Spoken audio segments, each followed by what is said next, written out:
Assalamualaikum warahmatullahi wabarakatuh. Selamat datang di Lingkar Perspektif. Baik, pada video kali ini kita akan membahas terkait topik 5 dampak negatif akibat suka minder.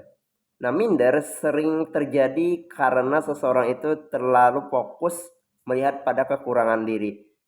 Minder itu sesuatu hal yang buruk, apalagi perasaan minder itu dibiarkan terus-menerus. Maka haruslah perasaan minder ini diatasi, karena jika tidak diatasi akan begitu banyak dampak negatifnya pada diri orang yang bersangkutan. Nah, fokus pembahasan kita pada video kali ini adalah dampak negatif akibat suka minder. Apa saja dampak negatifnya atau dampak buruknya? Kita bahas satu persatu. Dampak yang pertama yaitu adalah sulit beradaptasi ketika berada di lingkungan baru. Nah, salah satu dampak negatif akibat suka minder adalah sulitnya beradaptasi ketika kita bertemu dengan orang baru atau kita berada di tempat baru. Mengapa bisa terjadi? Karena orang yang suka minder, mereka itu melihat pada kekurangan diri, tidak bersyukur atas diri mereka, sehingga orang yang bersangkutan agak malu melakukan sesuatu, sungkan melakukan sesuatu, dan juga karena perasaan malu tersebut yang dilandaskan pada tidak bersyukurnya atas diri sendiri atau melihat kekurangan diri, mereka itu sulit untuk membuka diri dengan orang baru. Nah, sehingga mengakibatkan sulit akrab dengan orang.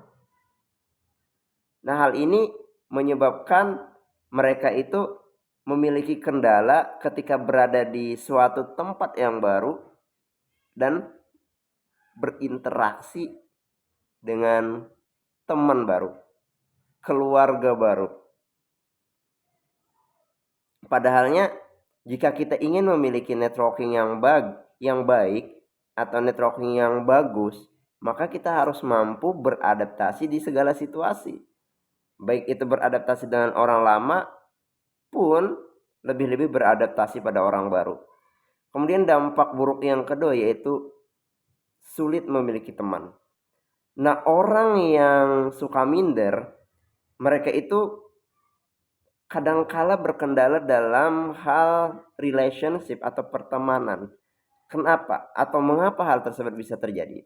Karena orang yang suka minder, mereka itu enggan untuk memulai obrolan, enggan untuk memulai komunikasi dengan orang. Padahalnya komunikasi atau obrolan adalah pintu masuk pada relationship yang lebih dalam.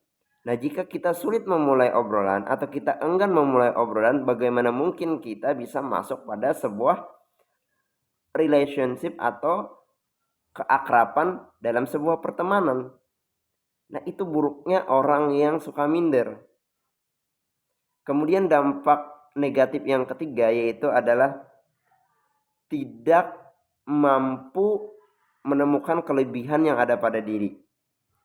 Mengapa hal tersebut bisa terjadi? Karena orang yang suka minder, mereka itu enggan untuk mengeksplor dirinya, takut mencoba, takut melakukan sebuah kesalahan. Mereka tahu apa yang harus mereka lakukan, tapi mereka itu karena minder, mereka itu tidak berani action, tidak berani melakukannya. Sehingga sulit menyesuaikan apa sih sebenarnya kelebihan diri saya, apa sih sebenarnya yang cocok yang harus saya lakukan. Rasa ketidakpercayaan diri orang yang minder menyebabkan mereka itu tidak memiliki kemampuan untuk mengeksekusi sesuatu, tidak yakin atas apa yang akan mereka lakukan, sehingga terhambatlah potensi yang ada pada dirinya. Jadi sebenarnya rasa minder itu sesuatu hal yang sederhana tetapi memiliki dampak yang sangat signifikan pada pertumbuhan atau perkembangan kepribadian seseorang. Kemudian dampak buruk yang keempat atau dampak negatif yang keempat yaitu adalah seseorang yang suka minder, mereka itu mudah sekali mengalami stres. Mengapa demikian bisa terjadi? Karena orang yang suka minder, mereka itu lagi-lagi kan tadi sulit memiliki teman dan sulit beradaptasi pada lingkungan baru. Hal tersebutlah yang menyebabkan mereka tidak memiliki teman untuk diajak bicara, tidak memiliki teman curhat, atau sulit menemukan teman curhat, sehingga mereka memikul beban terhadap dirinya sendiri.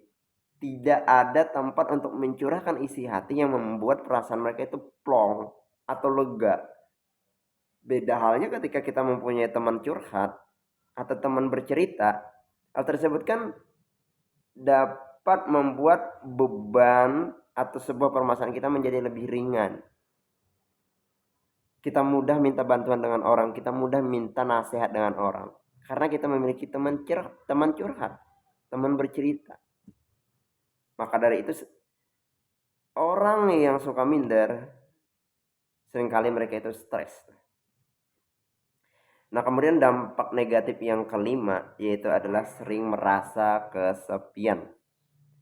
Nah, orang yang suka minder, mereka itu berusaha untuk menjauhkan diri dengan orang sekitar. Ya, hampir-hampir mirip dengan introvert ya, orang-orang yang mempunyai rasa minder ini. Menutup diri dengan sebuah interaksi dengan orang lain. Itu tadi beberapa penjelasan terkait dampak negatif dari perasaan suka minder.